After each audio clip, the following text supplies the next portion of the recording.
Hitting on a year's biggest breakouts is one of the easiest ways to dominate in fantasy football. Being able to spot out the next upcoming fantasy star is how you turn your squad from a playoff contender to a downright juggernaut. And last year, let's just say, I had the hit rate of a hired assassin.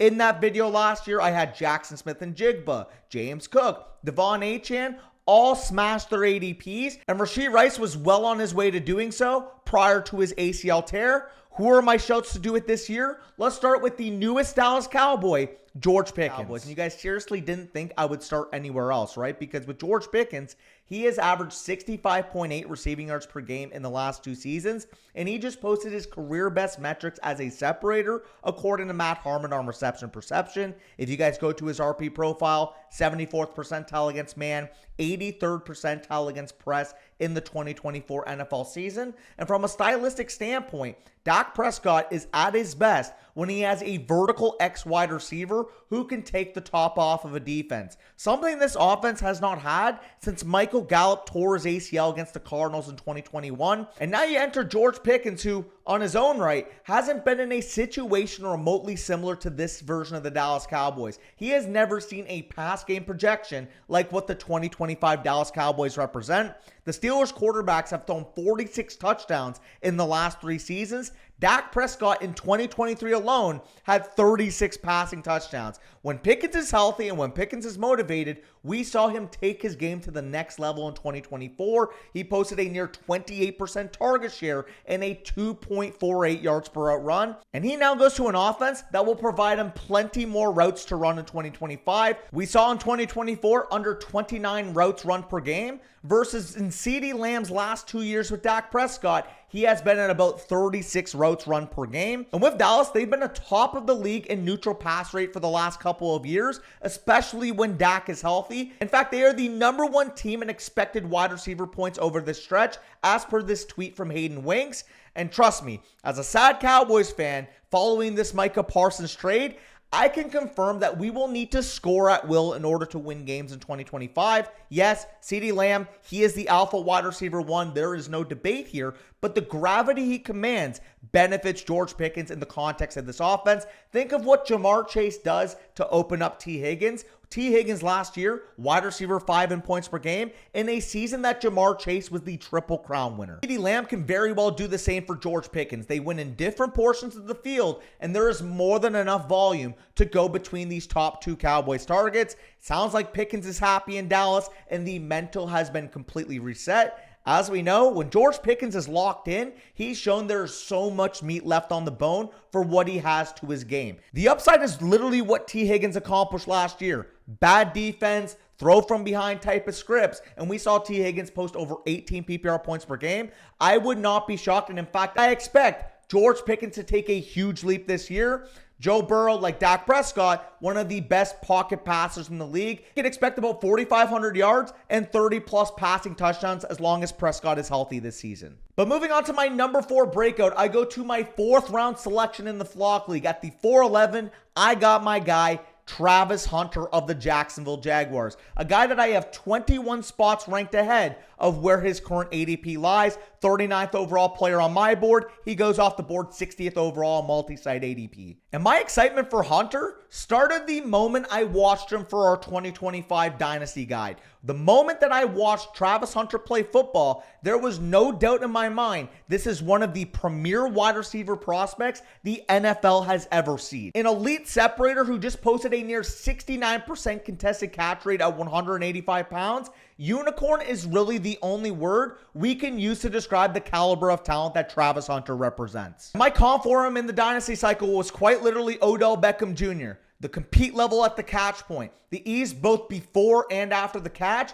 It was evident when you put on Travis Hunter tape that this guy moved differently than anybody on the field. And Matt Harmon also echoes this sentiment. 90-plus percentile against every single type of coverage, 92 against man, 97 against zone, 97 against press. And Matt Harmon himself has also confirmed that Travis Hunter, the prospect, is arguably the top overall wide receiver prospect we saw between 2021 and 2025. Jaguars clearly believe this as well. They moved up from the number 5 pick to the number 2 pick in this past NFL draft. The only concern the market has really posed is the amount of offensive snaps we'll see from Travis Hunter this year. But as we move on in this offseason, it has seemed like less and less of a concern as we continue to hear offense first, defense second reports from everybody plugged into the Jacksonville Jaguars. Just in the last month, we've had Jaguars list Travis Hunter as a starting wide receiver and as a second string DB on their depth chart. We have Liam Cohn going out there on the Rich Eisen show stating that he expects Travis Hunter to play 80+% of the offensive snaps. And as a cherry on top, we have this report from Cameron Wolfe of the NFL Network saying that as soon as Travis Hunter returns to practice, he will be full-time on offense and eased in on defense. This does not sound like a guy that will be limited in his offensive snaps like the sentiment that's been shared along the fantasy community. And guess what? It seems more and more likely that one of the greatest wide receiver prospects that the NFL has ever come across will in fact be used on offense, and people are still willingly letting him fall past the 50th pick in their fantasy drafts. Not to mention, that's before we even talk about the schematic advantages that we have with Jacksonville. This is a team that now employs one of the sharpest offensive minds in football, one of the biggest head coaching candidates on the market with Liam Cohn, and he has been an absolute kingmaker when it comes to slot wide receivers. Not to mention, $55 million former number one overall quarterback. He has never had this type of layup out of the slot. We can fully expect Trevor Lawrence to break out as well. So as you guys go through your fantasy drafts in 2025, just know that you're getting potentially one of the most talented wide receivers in the NFL as your 5th or 6th drafted player. It's mind-blowing. We saw this with Jamar Chase. I'm calling my shot now. Travis Hunter's defensive snaps is going to look similar to Jamar Chase's drops when we look back at Travis Hunter's rookie year come 3 years from now. But moving on to my number 3 breakout candidate and a fellow rookie like Travis Hunter, we have Trevion Henderson, running back of the New England Patriots, and it's impossible not to fawn over the positive drumbeat we have seen from Henderson all offseason. He was a clear top running back prospect in this class. He landed in a situation where he gets top 40 draft capital to a team that I think is one of the most upcoming offenses in the league, led by a quarterback who I think will be a superstar one day. Drake May, he's got the goods, and Trevion Henderson has the opportunity to be the premier weapon in this offense. The speed, the elusiveness in the open field, and the difference-making receiving and blocking traits make him the candidate to be this year's Jahmyr Gibbs or this year's Devon Achane. And as Dataroma points out in this tweet, the receiving skill set for a team desperate for consistent pass catchers gives him an elite ceiling off of that alone.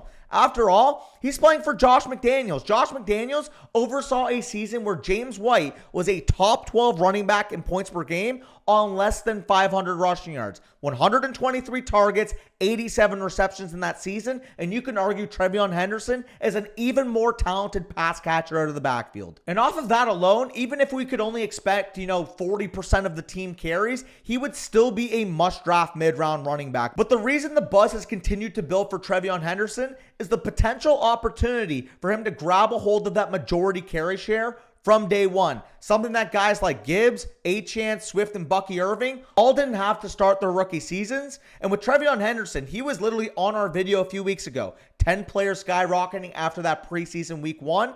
The rocket ship still hasn't landed. For example, this report from The Athletic's Chad Graff, he could potentially get half the carries, if not more, for this Patriots backfield. And then the cherry on top, August 27th, ESPN's Dan Graziano reported that the sentiment in Foxborough is that Henderson is going to be the type of player they do not want to take off of the field. If Henderson's already won over the coaches, it's only a matter of time until he not only wins the majority of the volume, but there's the upside for him to downright dominate it. The thesis behind drafting Henderson was always back-weighted running back 1 upside, but what if we didn't have to wait for it? What exactly is stopping him from being a round 3 pick in your fantasy drafts? The markets are catching up. His ADP is now up to 51 overall, but even there, if you can get this guy as your 4th or 5th drafted player, go steal him because he has the chance to be one of the defining players for the 2025 fantasy football season, hence why he is my number 3 breakout this year. But moving on to my number 2 breakout, we have Ken Walker of the Seattle Seahawks,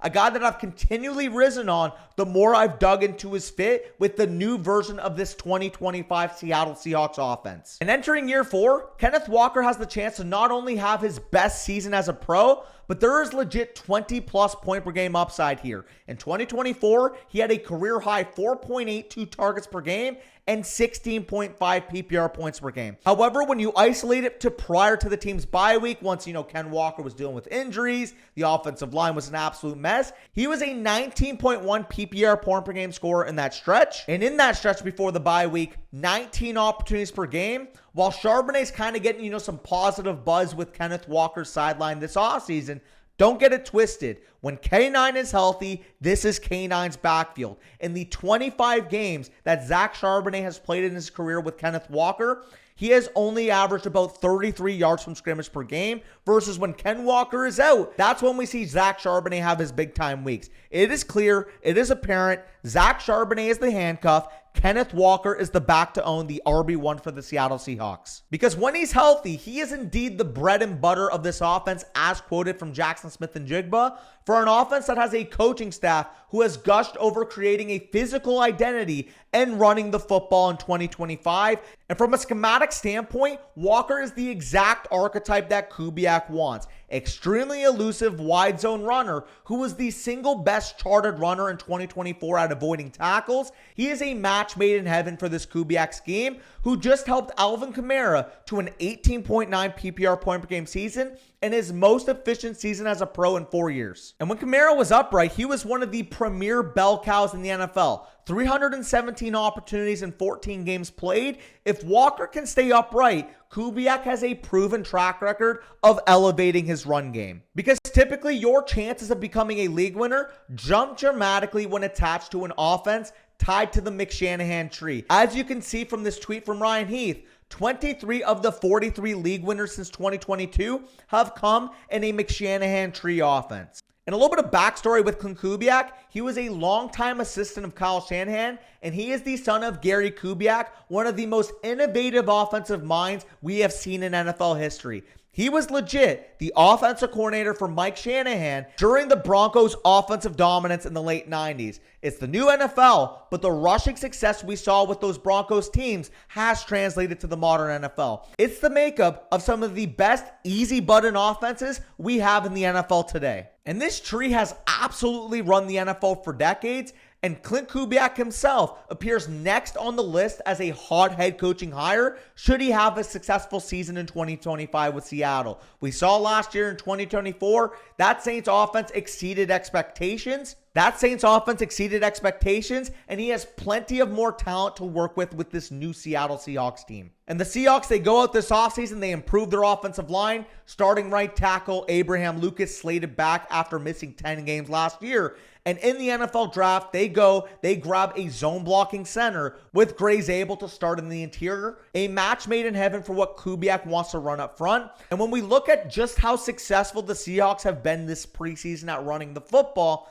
we see this tweet from Brock Howard. We saw in the final preseason game versus the Kansas City Chiefs, the Seattle Seahawks run at a 5.6 yards per carry clip on 48 rush attempts. This is a team that wants to establish the line of scrimmage, get the ground game going, and trust their most talented player on offense, Kenneth Walker, to get them over the finish line. There is no doubt in my mind, if Kenneth Walker can stay healthy, we will be leaving 2025 drafts questioning why Walker wasn't a consensus top 12 running back and a second round fantasy pick. The tea leaves are there. It's up to you to read them. But moving on to my number one breakout for the 2025 fantasy season, we go to Omarion Hampton, running back of the LA Chargers. And Hampton was a running back I loved the minute I watched him. Like Travis Hunter, he was a guy that I fell in love with when I put on the tape. My RB2 in the 2025 class, only behind Ashton Genty, a guy that I comped to Jonathan Taylor as his pro player comparison. The Chargers, they go out, they take this guy, mercurial talent at the 22nd overall pick,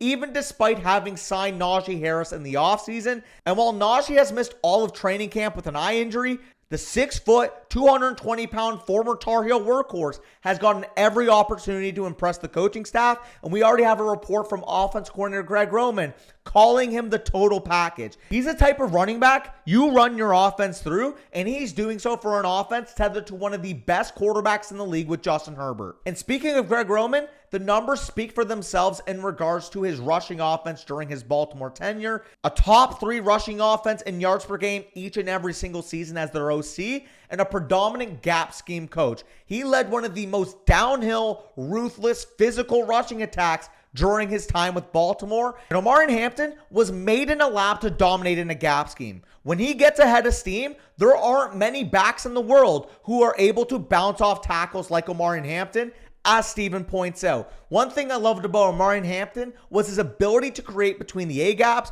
As per PFF, 733 yards, 6.7 yards per attempt, 18 runs of 10 plus yards. Keep in mind, this is only on A-gap runs that you would expect defense to be able to knock you in, and this guy is creating chunk plays at will. 4.53 yards after contact per attempt. The minute that Greg Roman sees this guy in a game situation running some people over, there is no chance that Najee Harris gets back anywhere. And with respect to J.K. Dobbins, this rushing attack was instantly improved the moment that Omarion Hampton was brought to this team. And while Dobbins started the season off fast, his body clearly wore down and led to a very volatile Chargers rushing attack in 2024. And while there might be some people out there still concerned about Najee Harris, considering, now he's returning to practice, maybe he plays in week 1, you have to consider this.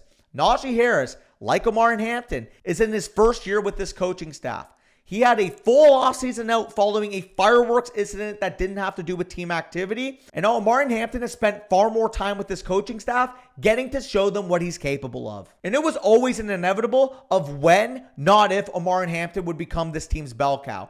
Like I said, 22nd overall draft capital, workhorse running back that I comped to Jonathan Taylor. Jonathan Taylor, as we know, when he got the full workload for the Colts, was a 24-point per game scorer, and I would argue that the situation for Hampton is far better than what Jonathan Taylor had as a rookie. If you plugged a Jonathan Taylor level talent behind this strong of a run scheme and elite quarterback, we are talking league winning upside this season. And we've already had rumors from Daniel Popper that a strong camp could vault Hampton to clear lead back status. And if Hampton already has a leg up on Najee Harris, what exactly is stopping him from being one of the premier bell cows in the NFL, even as a rookie? As soon as this guy steps on the field on opening Friday night, the talent discrepancy between him and Najee will be apparent, and at that point, you'd be getting a young star talent with a full workload on what we project to be a top 10 level rushing offense. When you combine the immediate opportunity for Hampton to produce out of the gates, along with the inherent upside a rookie brings in the late season, according to this tweet from Ron Stewart, it's hard not to salivate over Omarion Hampton. The fact that we're able to get this type of profile past the first 24 picks in the draft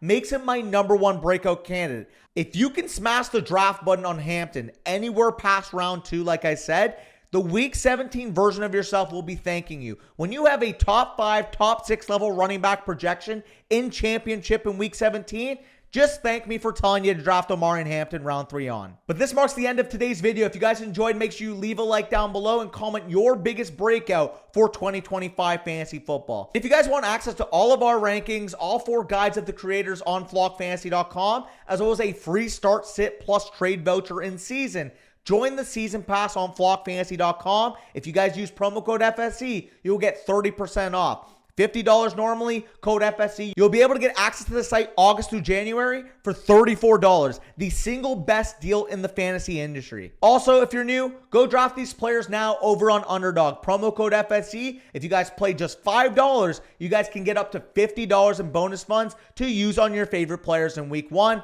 But with that being said, peace out. I'll talk to you soon. Hopefully you enjoyed.